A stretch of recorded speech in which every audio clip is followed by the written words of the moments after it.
Good afternoon. It's lovely to see all of you here. So the question that I'm asking today is, who owns the internet? And it's actually quite a complicated answer. I'm going to give you two answers. One is the somewhat historically accurate answer, and the other one is the truth now that effectively corporations own the internet. So, slides? No?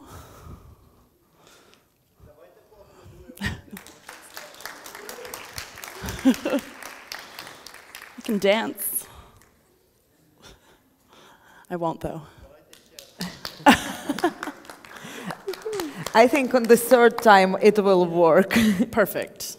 No worries. No. Yeah. Excellent. Okay, so early internet visionaries believed that the internet could be a space free of all of the historical things that have tied us down. Governments, corporations, the church, the state, all of these different actors. And in 1996, one of the founders of the organization that I work for, the Electronic Frontier Foundation, his name is John Perry Barlow, he wrote a piece called The Declaration of Independence of Cyberspace. And it's a long piece, you can find it pretty easily online, but I like this particular quote where he says that we are creating a world where anyone, anywhere may express his or her beliefs, no matter how singular, without fear of being coerced into silence or conformity. Your legal concepts of property, expression, identity, movement, and context do not apply to us. They are all based on matter, and there is no matter here. I think it's a beautiful piece, but I also think that it's proven to be not true. These people believed, John Perry Barlow believed, that the internet would keep us free, would allow us to communicate, would create a public sphere in the ideals of Habermas. And yet, what's really happened is a bit different from that. But first, a little bit of history. So, the history of the internet is essentially, as many of you may know, kind of American. First, it was created by DARPA, and then until 1998, the Internet Assigned Numbers Authority, that is the thing that assigns all of the domains and IP addresses, IANA, IANA. Until 1998, it was actually owned by two Americans, John Postel and Joyce Reynolds. Then the US Department of Commerce created ICANN, which became an independent organization, and in 2016, ICANN finally officially took over IANA, making the internet just a little bit more global, in theory. In practice, though, what we've seen over a period of time is the concentration of power amongst a handful of companies. Now, these are the 5 big tech companies that you've all heard of. You've got Apple, Alphabet, which is or was Google, or kind of still is Google, Microsoft, Amazon, and Facebook. And this is just a simple chart that shows where their revenue comes from. You can see that Facebook's is primarily from ads, as well as Alphabet's. Apple's comes from the iPhone, the sale of that €1,000 phone now, and Amazon's comes from products, and so on and so forth. But nevertheless, these 5 companies control so much of the power online these days. Everything from the way that we speak and communicate with each other, to the data that we share and the data that advertisers can collect from us, and of course, many other things. Now, here's one of the other things that concerns me here, is that a few years ago, just a few short years ago, these were all smallish companies competing with each other. All of them came about somewhere in the late 90s to early 2000s. And in the beginning, you know, Facebook, when I first started in 2007, it was just a simple platform where we could all join each other, find our old classmates and friends, and have conversations. But today, as you can see, Facebook, as an example, has acquired more than 50 companies. And what it does is it likes to snap up all of its competitors. So when Instagram came about, Mark Zuckerberg actually said that they had to buy it because otherwise it would have taken away from the market share. And of course, that's how business works. But at the same time, the concentration of power on these communication platforms has extraordinary implications for the way that we share our information, the way that we protect our data, and the way that we communicate with each other. Essentially, the internet has become a shopping mall.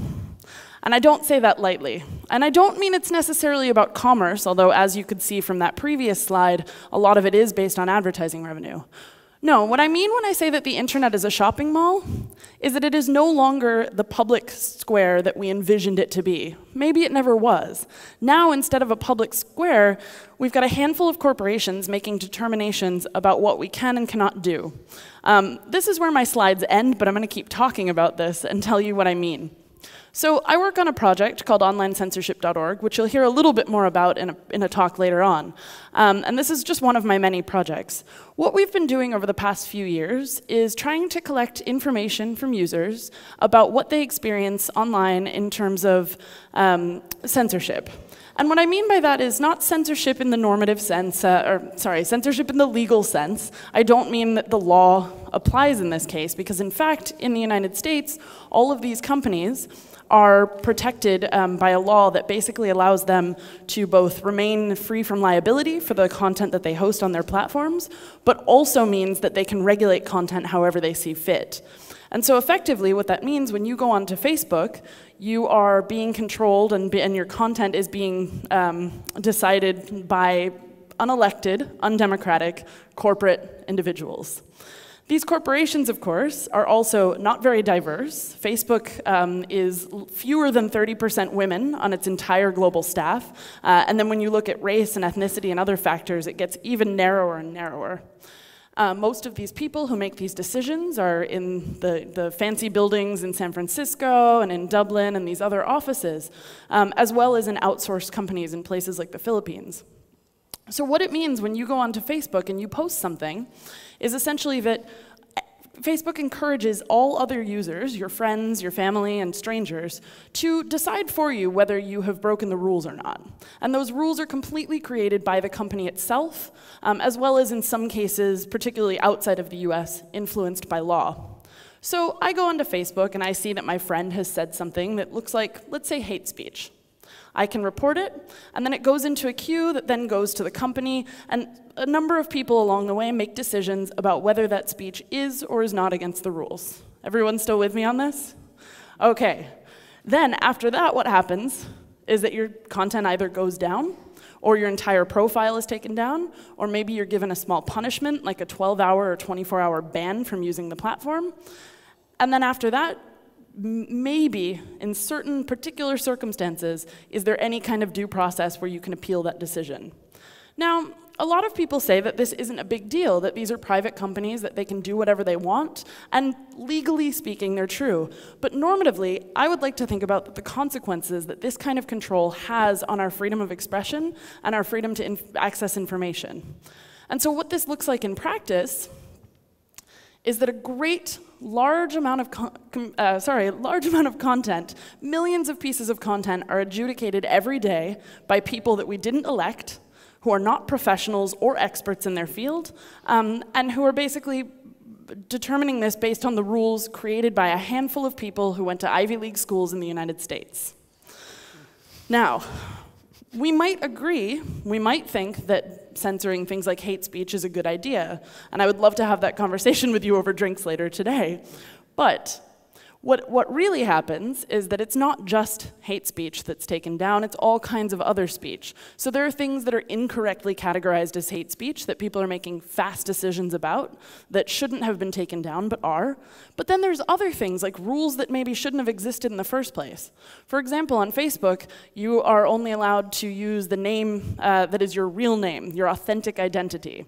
And the reason for this is not the law, it might be for advertising, but really it's because Mark Zuckerberg has a particular ideology where he believes that you're not authentic if you have two separate identities. He's said this many times over the years, including back when he was at Harvard creating this platform. And so we know that a lot of these decisions are made from the top down.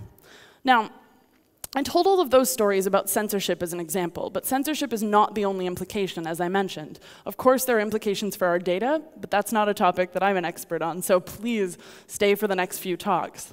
But what I really want to say here is that when we concentrate all of this power into these companies, into the hands of very few non-diverse group of mainly Americans, I think that we're ceding democracy to technocrats. And that really scares me. I don't believe that this is what we should be doing. I don't believe that these companies should have that much power, but I'm also torn on how we solve this problem.